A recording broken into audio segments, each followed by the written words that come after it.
Svadi jezik! Svadi jezik! Svadi jezik! As this man lies on the ground, a Kosovo Serb, powerless and defeated, I am reminded of the state in which all Serbs living in Kosovo are today.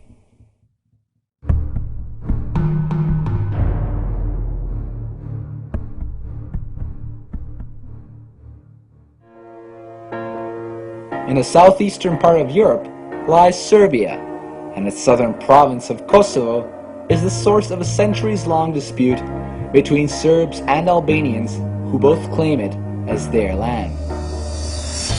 Kosovo is deeply embedded in the Serbian tradition, religion, and national identity. The many Christian Orthodox monasteries in Kosovo are a legacy of the golden times of the Serbian state. With the fall of Serbia under Ottoman rule, the ethnic balance shifted in favor of Albanians. The 20th century in Kosovo was marked by conflicts between Serbs and Albanians. In 1999, NATO bombed Serbia to halt a crackdown on ethnic Albanian separatism.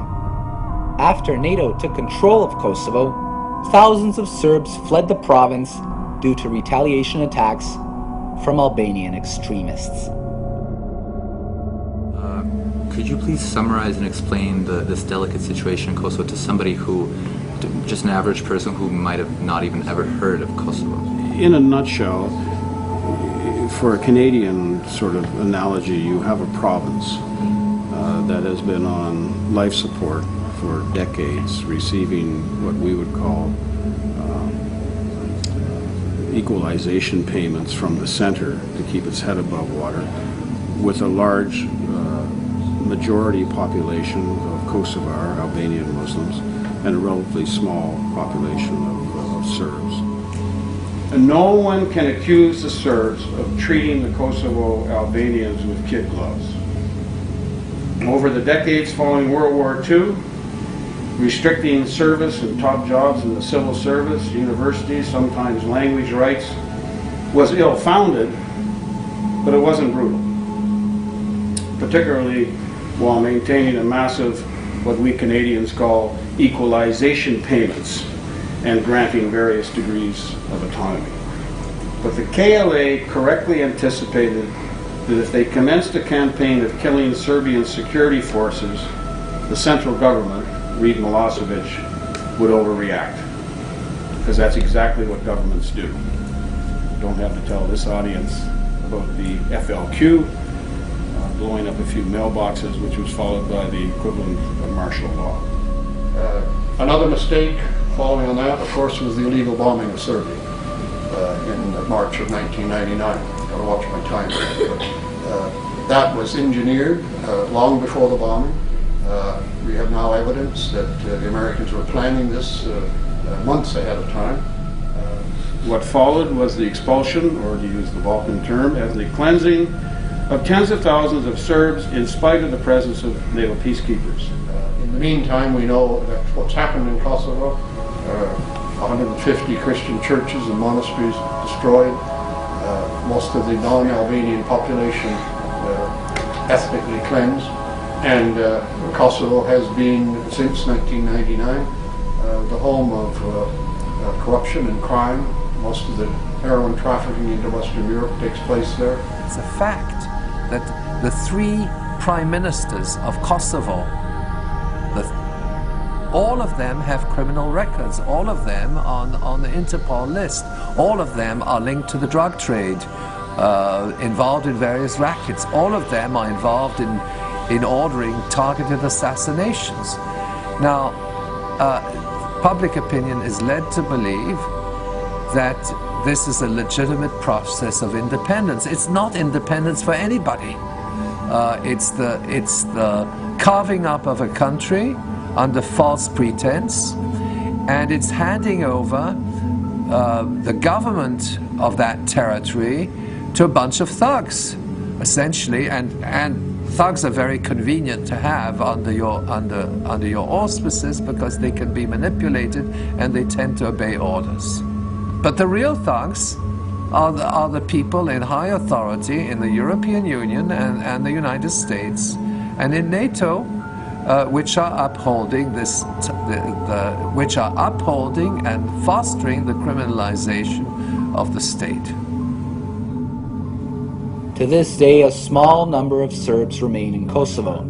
But do they really have all the human rights that are described in the many UN reports coming out of Kosovo? Is Kosovo really, as the West describes it, a peaceful democracy?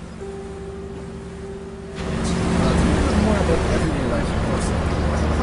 One day, it's starting to become like an American day. Like, you don't have time to think or anything like that. You have to work a lot, to study, to think about the future, to plan where you're going to study, to come back here and live it and improve the place where you were born. So people are busy and thinking how to improve stuff. what is the situation like here with the minorities? It's really good. Like many Albanians had difficulties because it's hard for them to cope with Serbians. Well, I think day by day things will improve because time heals pain. So that's what I think.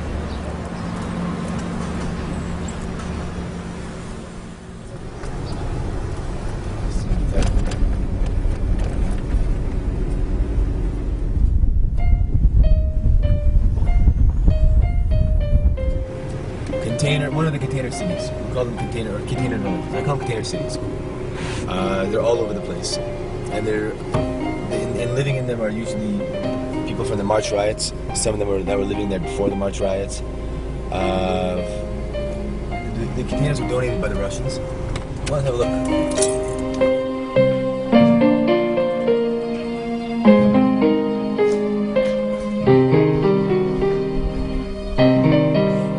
Sam iz Obilića, gdje sam rođen u Obiliću, živeo u svojoj porodičnoj kući do 18. marta 2004. godine kada su nas Albanci, to jest albanske redenta isterale iz svojih kuća, popalili svoje kuće. Došli smo ovdje, pre nego što smo došli ovdje u Gračanici, bili smo u kampu NATO snaga gdje smo bili 6 noći. Tih 6 noći su najgore noći koje sam doživio i proživio u svom životu. Maltretirani od strane engleskih vojnika, proganjani. Ja imam običaj da kažem da imamo mi ona prava koje su 99. godine imali Albanci, svega 50%. Ne znam da bi bilo sretnijeg nekog na svetu od srpskog naroda. Albanci su imali svo pravo. Imali su svoje škole, imali su svoje institucije, fakultete, jezik, sve. Dok danas, 2008. godini, Srbi nemaju pravo na crkvu, nemaju pravo na svoj jezik, nemaju pravo na svoje škole, to jest jednom rečju nemaju pravo na život. Dakle, Albanci su na Kosovu i Metohiji pre 1999. godine imali daleko veća prava u ime jedne ideologije koja je živjela, bratstvo, jedinstvo. Ovde peru posuđe, tu se kupamo, piju i veseli sve. Preko zime dešava se po 48 sata da nema struje.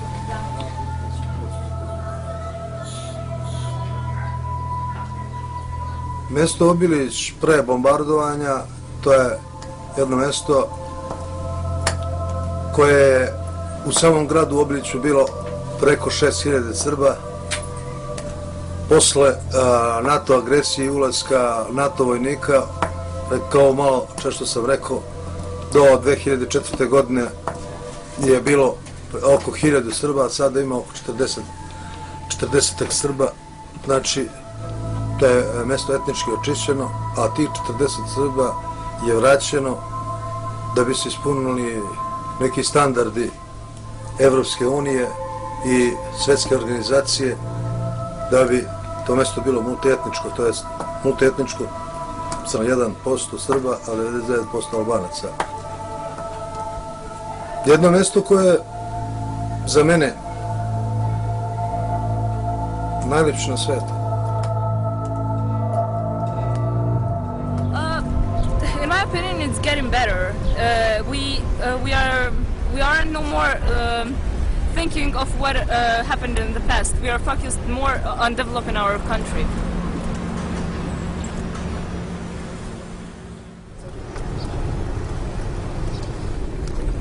I went to meet 3 Serb women whose home had been taken away by Albanians and are living in a KFOR army base close to Uroševac.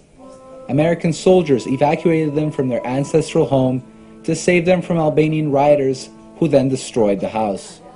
Their great-grandfather built their hometown of Uroševac, and they don't plan to leave until they regain their home. This is the Nikolic family.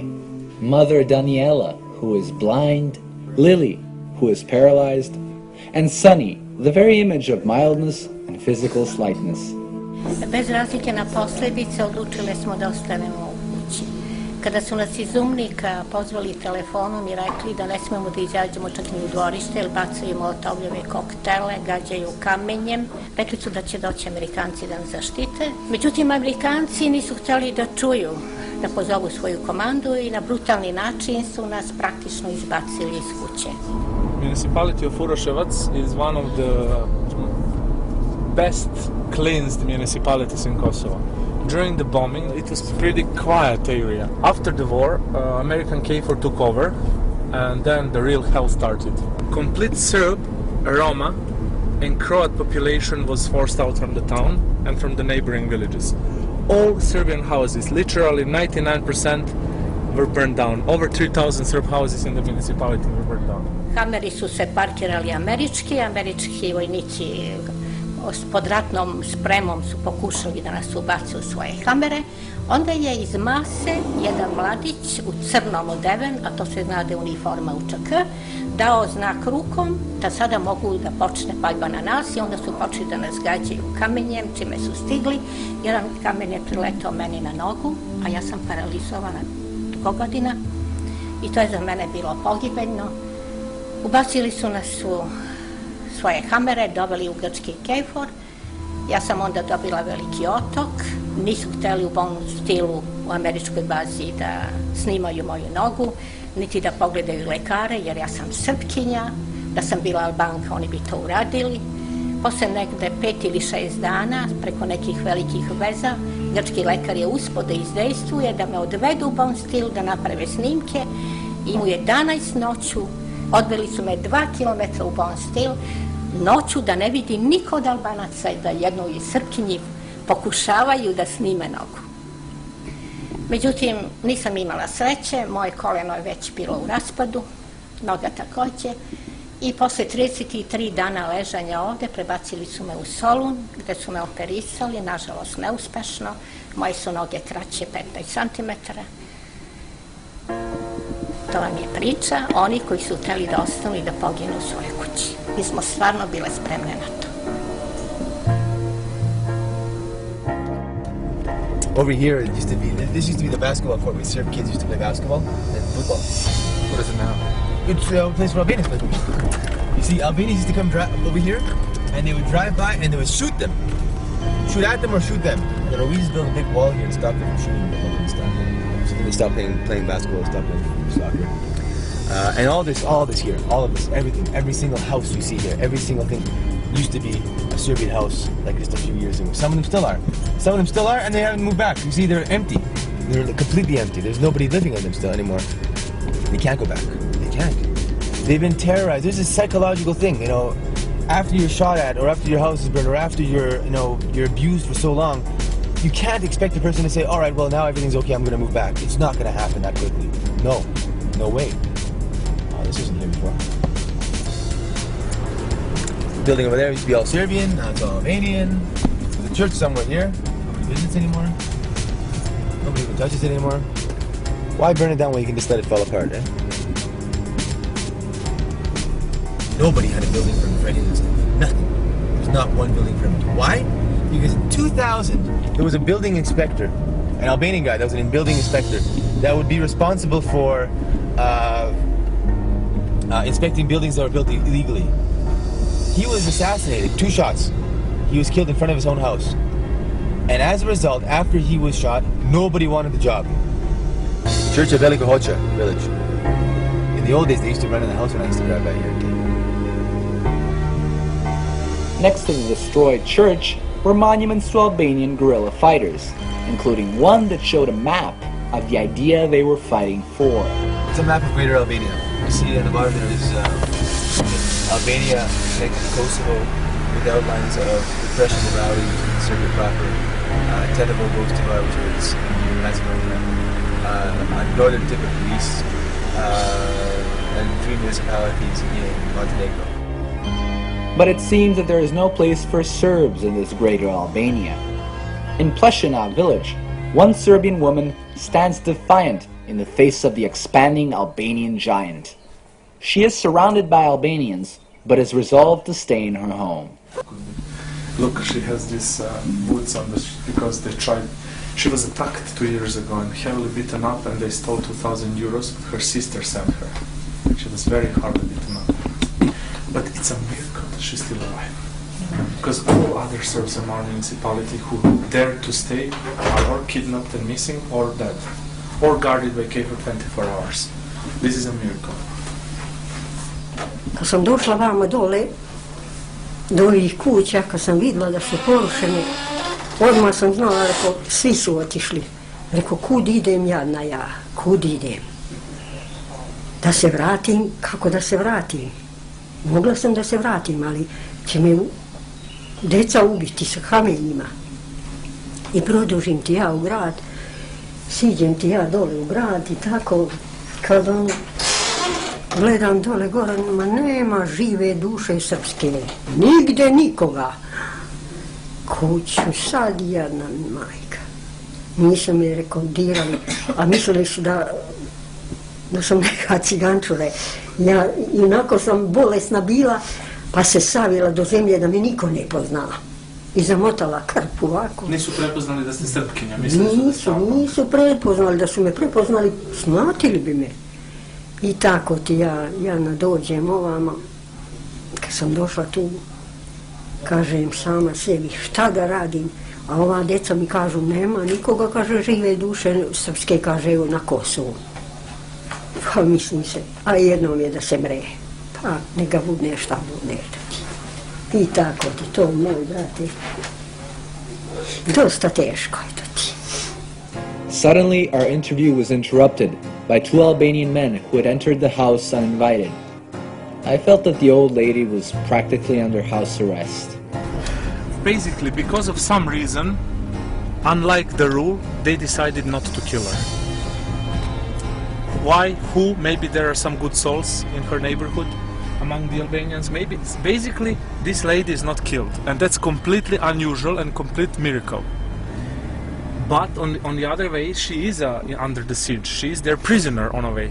She was very afraid when they entered. She stopped talking and she started to talk quiet because they're here to monitor what is she saying.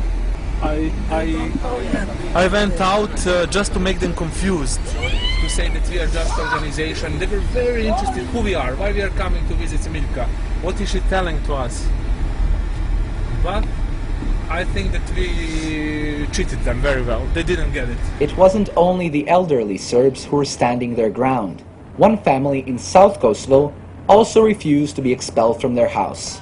Father Radovan, Mother Ljiljana, and children Anica, Zorica, Jovica, Nenad, Andrej, Andrijana, Natalia, Darko, and Jug Bogdan. This is the Stanojković family. Mi smo 11 člana porodica, živimo u 2 sobe od 30 kvadrata. Slobodu nemamo, mira ne, težak je za život gore na Kosovo kod nas. Albanci ih provociraju, sad su se vratili oni svi kad su izbjegli kad je bio rat, svi su se vratili, a Srbi nema nigdje da se vraćaju. Tako da je težak život za nas. Struje nema, plašimo se mraka, djeca naročito se plašaju. Od 99. težak je život gore da se živi. Posao nemamo, suprug mi ne radi, ja ne radim. Živimo od socijalne pomoći. Ne provodimo slobodno vreme i mislim za srpski narod i dalje tamo nemamo slobodu. Ne smijemo, mislim, dalje da idemo od svoje kuće. Samo bi željeli mi da živimo mirno, da imamo mir, da se krećeš, da ideš slobodno, bez straka To je kod nas najpotrebnije. Pa da opstanemo tamo. Pa provodim kući, nigde. Ne smeš da izađeš nigde iz kuće. Čim dođe mrak, treba da zaključiš vrata pa da sediš kod kuće, ne smeš da izađeš. Slobode nema. Ne smeš da sve kreću slobodno.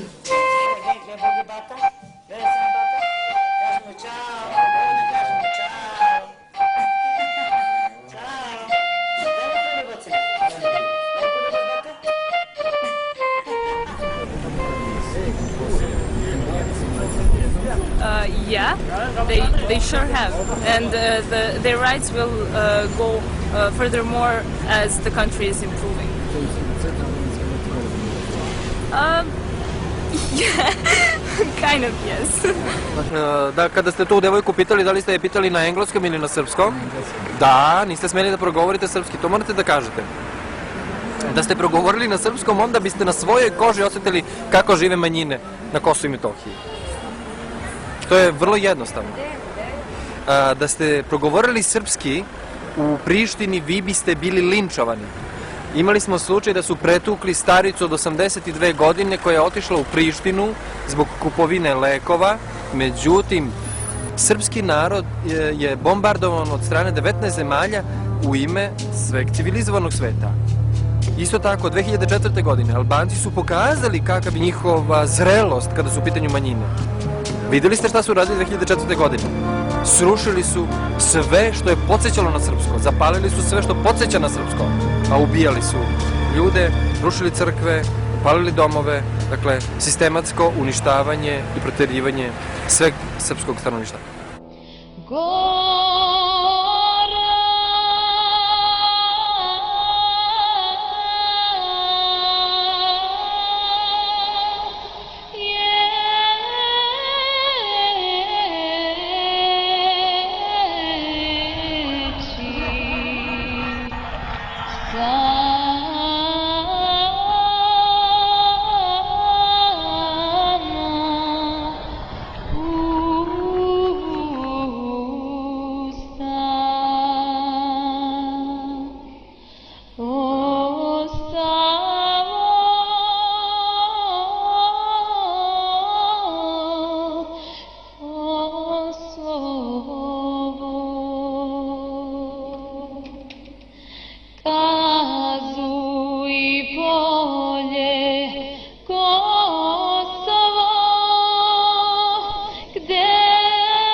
Žive u dve ulice, naspram njih je Ibar i čuveni most koji razdvaja dva naroda, dva suprotna entiteta, Albanci i Srbe, gde Srbi imaju izuzetno tešku situaciju, jer pored opasnosti koja dolazi sa mosta, mi utoliko zavisimo i egzistencijalno od njih. Dakle, u albanskim rukama je ostao i vodovod gde, zamislite, 100.000 ljudi u Kosovskoj Mitrovici danas nema da pije vodu.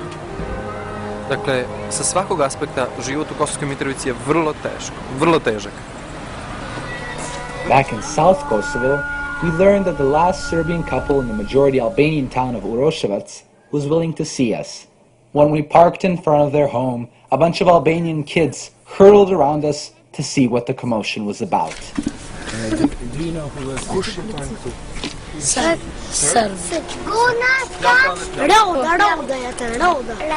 Deca od 7-8 godina do 16-17 godina po ceo dan lupaju loptom u vrata, u zidove, viču, urliču, psuju.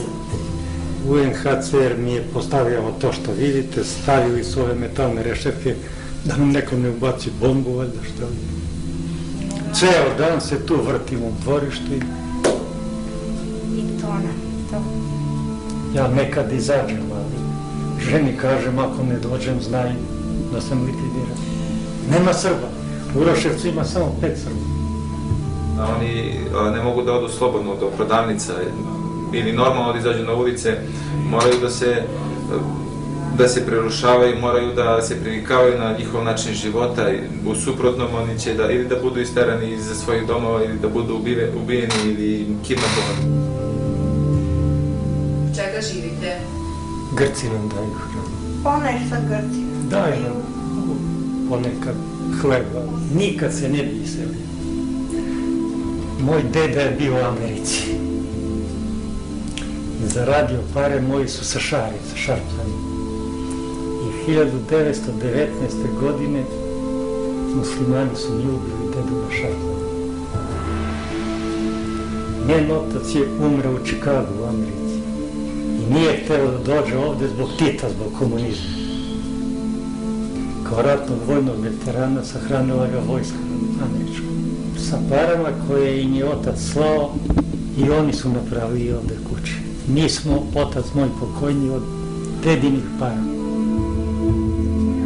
I sad mi je sve to porušeno. Otac nam je dao, ostavio amanet prije smrti da Kosovo ne napušta.